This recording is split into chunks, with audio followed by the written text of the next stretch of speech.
สวัสดีครับวันนี้ผมจะมานำเสนอเกี่ยวกับเรื่องกฎหมายแรงงานเด็กและในส่วนข้อแรกนะครับจะเป็นกฎหมายที่กำหนดเป็นข้อห้ามในการใช้แรงงานเด็กในส่วนข้อที่2นะครับนายจ้างจะต้องจัดเวลาพักวันหนึ่งไม่น้อยกว่า1ชั่วโมงนะครับในส่วนข้อที่3นะครับห้ามไม่ให้นายจ้างให้ลูกจ้างนะครับซึ่งเป็นเด็กอายุที่ต่ำกว่า18ปีทำงานระหว่างเวลา 22 นาฬิกาถึงเวลา 6 นาฬิกานะครับและในส่วนข้อที่4ถัดมานะครับห้ามไม่ให้นายจ้างนะครับให้ลูกจ้างซึ่งเป็นเด็กอายุที่ต่ำกว่า18ปีทำงานล่วงเวลาหรือทำงานในวันหยุดและข้อสุดท้ายของกฎหมายการใช้แรงงานเด็กนะครับคือห้ามไม่ให้นายจ้างนะครับให้ลูกจ้างซึ่งเป็นเด็กที่อายุต่ำกว่า18ปี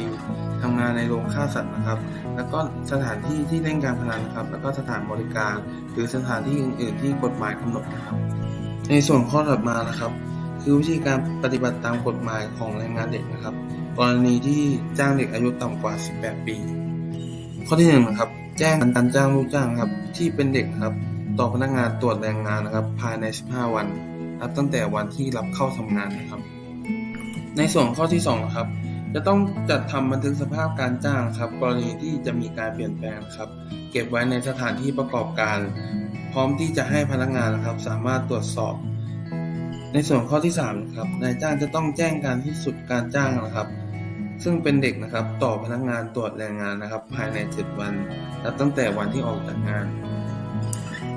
และเนื้อหาทั้งหมดเหล่านี้นะครับเป็นสาระความรู้เกี่ยวกับกฎหมายการใช้แรงงานเด็กและหวังว่าจะเป็นประโยชน์ในการเรียนรู้ต่อนะครับและก็สามารถไปเป็นประโยชน์ในอนาคตได้